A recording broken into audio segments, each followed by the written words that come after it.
In 1177 BC, a wealthy trading city burned to the ground. Inside the ruins, archaeologists found a final, desperate cry for help, a clay letter trapped inside the very oven where it was being baked. The warning was never sent, and in less than 40 years, the entire globalized world of the Bronze Age, from Egypt to Greece, collapsed outright. For a century, textbooks blamed one ruthless enemy, a mysterious alliance of invaders known as the Sea Peoples. But recent archaeological discoveries reveal these invaders weren't the cause of the disaster. They were actually its very first symptom. Here's what you're actually looking at. In the decades right before 1200 BC, a tightly interconnected network of superpowers trading and corresponding constantly. Egypt under the pharaohs, the Hittite Empire, centered in what's now Turkey, Mycenaean Greece, the world later mythologized as Agamemnon's kingdom, with real palace administrative centers like Pylos, the kingdom of Ugarit itself, sitting directly at the crossroads of trade routes moving tin, copper, and grain between all of them. Eric Cline, an archaeologist at George Washington University who wrote the most widely read modern account of this period, describes the whole system as effectively globalized. Kingdoms that depended on each other so completely that if one part of the network broke, the shock could travel through all the others. And then, within about 2 generations, almost all of it was gone. The main ancient source blaming a specific external enemy is Pharaoh Rameses III, who left a long inscription at his mortuary temple at Medinet, Habu, carved around 1175 BC. In it, he describes a coalition of foreign invaders, peoples with names like the Peliset, the Shurden, and the Denyen, sweeping down through Anatolia and the Levant, destroying everything directly in their path, before he claims to have personally crushed them in a decisive battle on Egypt's border. That single inscription is essentially the entire reason we call this group the Sea Peoples at all today.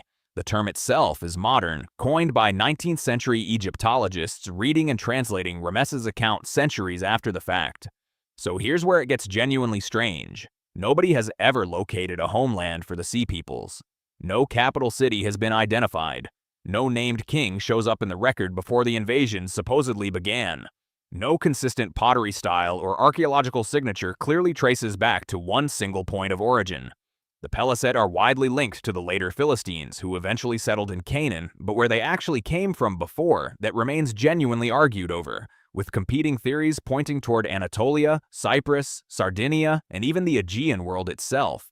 You'd expect a coordinated force capable of toppling multiple empires to leave a clear footprint somewhere. It simply didn't.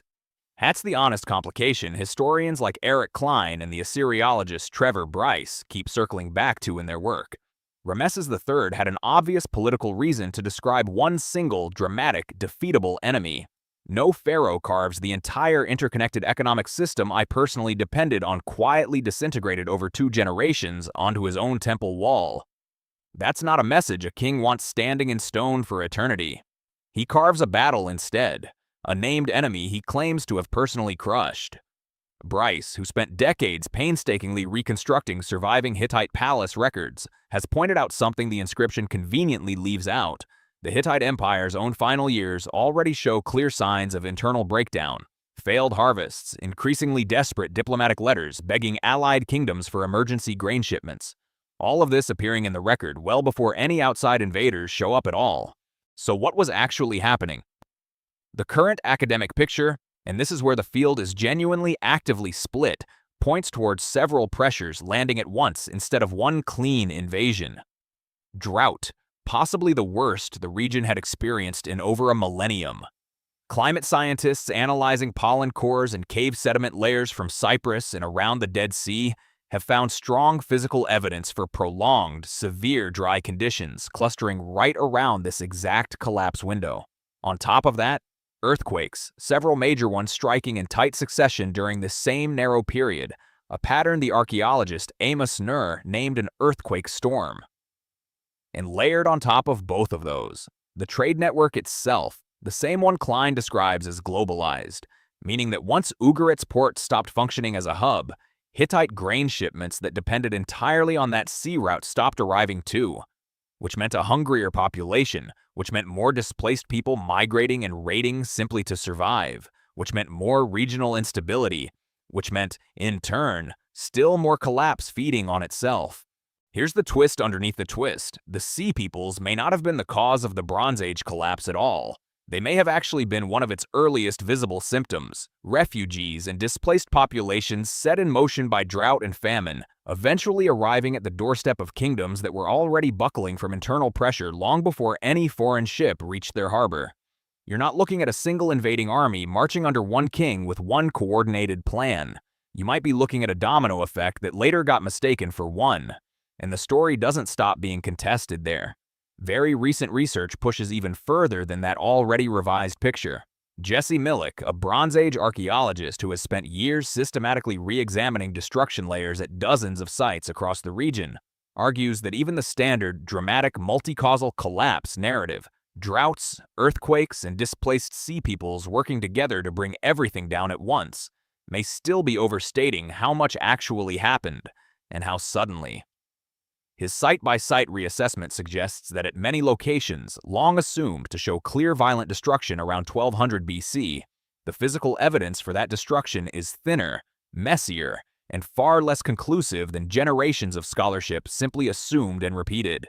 Nobody can tell you with total certainty which version is closest to correct, and this is genuinely one of the most actively contested questions in Bronze Age archaeology right now, not a settled matter with one textbook answer.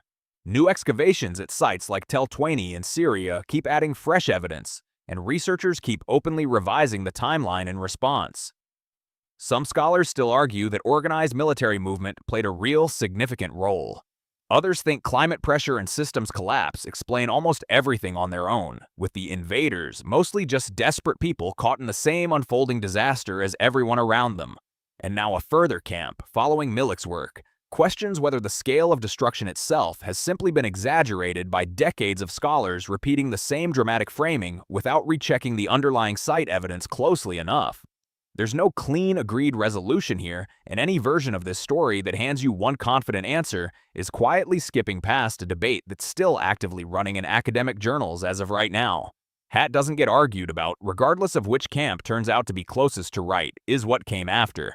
Writing itself disappeared from Greece for roughly 300 years. The linear B script used by Mycenaean palace scribes vanished so completely that when Greek writing reappears centuries later, it's an entirely different alphabet, borrowed from the Phoenicians. Population estimates for mainland Greece show a sharp, sustained decline. Trade routes that had linked Egypt, Cyprus, and the Aegean for centuries went quiet for generations. Historians call what followed the Greek Dark Ages, and however exactly it started, it was not a brief or minor disruption. It lasted centuries, which might be the part of this story worth sitting with a little longer than the rest. Every kingdom named in that letter from Ugarit believed, right up until the moment it didn't, that its own permanence was simply a fact of the world. Egypt had already stood for close to 2,000 years by that point. The Hittites controlled an empire stretched across most of Anatolia. None of them were expecting drought, food shortages, and a slow wave of displaced people to be the thing that unmade them. Not a single rival empire, not one named enemy with a face and a flag, just an accumulating slow-motion systems failure that nobody fully understood while it was actively happening around them. Somewhere in the ruins of Ugarit, that unfired letter is still sitting in a museum case today. The clay never hardened into permanence. The warning never sent. A message about an ending, frozen at the exact moment it stopped mattering to anyone who could still read it.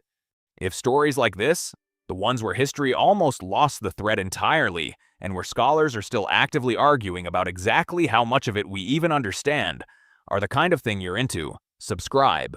There's a new one every few days.